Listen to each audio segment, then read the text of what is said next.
If you've ever experienced a flat tire or heavy traffic before commuting, you've felt the frustration of ineffective transportation. Putting this scenario into a larger scale, imagine 1 million residents of Dallas trying to commute every day. I'm Sriya. I'm Riona. And I'm Hursh. And we will be detailing to you all today how these companies are combating commute issues and how we can apply their strategies to improve sustainable public transportation in Dallas. Dallas is the fourth largest metroplex in the country and has a total population near 7 billion.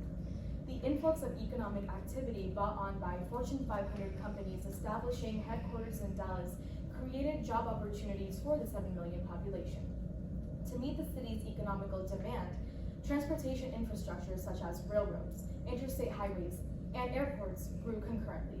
However, these public infrastructures were only used by 270 million residents compared to the 10 billion national total in 2019.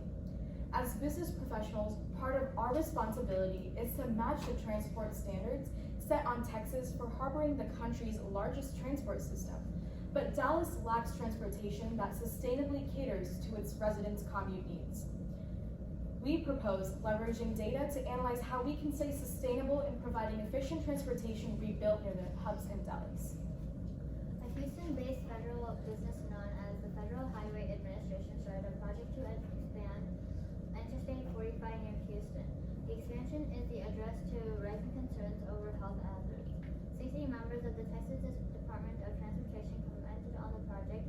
With their insight of FHA developed the expansion of project to improve traffic flow, hurricane evacuation routes, stormwater drainage, and beneficially accommodating high occupancy, electric and self-driving vehicles on a safer road, thus reconnecting nearby communities with the new environmentally friendly roads open to public transportation.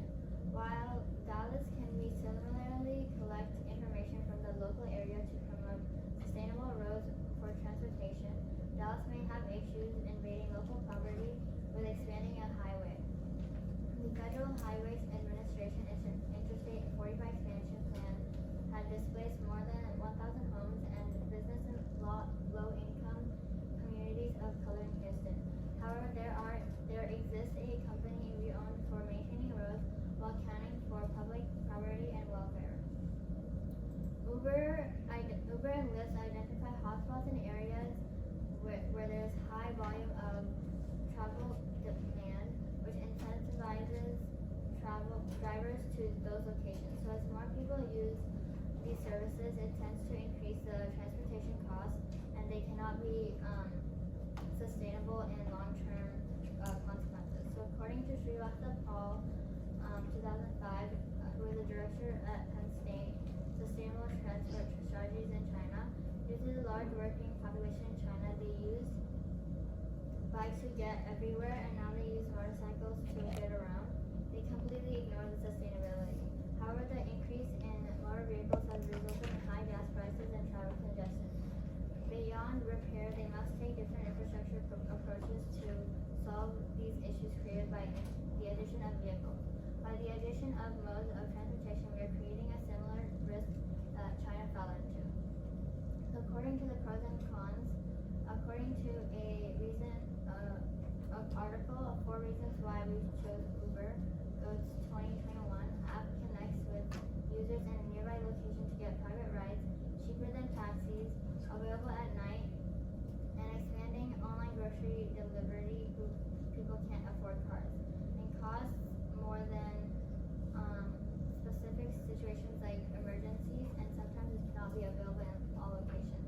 Now on to Hursh, who will discuss DART system and our solution. Okay, so my business was the DART system, and the DART system uses data collection techniques via data management systems in order to do an excellent job at identifying environmental, social, and economic aspects of the problem. However, DART faces challenges in implementing the collected data and improving the system over time. The DART system was established in 2000. This means that the population demographics, economic activity, and hub locations have changed. After infrastructure has been in place for a long time, it's very difficult and expensive to change it, including renovating and adding more modes of transportation. But the addition of adding transportation modes will inevitably increase congestion, higher transportation costs, higher emissions, and decrease overall efficiency. So what information should we collect? In a 2018 article published from the Journal of Transport and Land Use, Graham Curie and Krista Goodyear compiled a list of the average user cost, average time spent in traffic, average fatality rate associated with transportation, accessibility to transportation, range of transportation options, transportation emissions, and energy use and land consumption for transportation. These questions were designed to gather information about the social, economic, and environmental influences that play a role in transportation. Using this information, he was able to create a statistical list of the most and least sustainable transport systems, allowing him to compare the transportation systems of different countries, and as well as finding out the major issues between them. Okay. So how does this improve Dallas's public transport system? Because similar data sets can be used to determine necessary infrastructure changes without increasing emissions, congestion, or affordability. So our solution was using data collection to upgrade the current infrastructure, and the information that we need to gather to be able to do that is the average user cost, the average time spent in traffic, accessibility to transportation options, and the emissions each of those transportation options provide, the most efficient routes, and the energy and land use for transportation. When the population doubles in the future, we must recognize that if transportation is not already adequate today, the future will not be any better, because companies will have the ability to change the infrastructure. They're also well equipped to deal with the problem if they choose to use their resources wisely. To address the issue of insufficient transportation, it's necessary to collect data, identify root causes, and eliminate each one at a time, and gradually rebuild the infrastructure rather than completely tearing it down and rebuilding it all over. These are our references, and does anyone have any questions?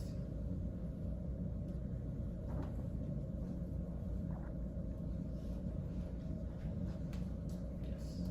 So with the information y'all gathered, what would y'all utilize the information for? Right. So how would we implement that? So buses can travel at more fuel efficient routes than they could have in the past. This is due to new roads, new accessible pathways, things like that. So there are more efficient highways, interstates, like we said before. So there are more efficient routes that we can travel. We can add additional bus stops to the more recent hubs that we see. So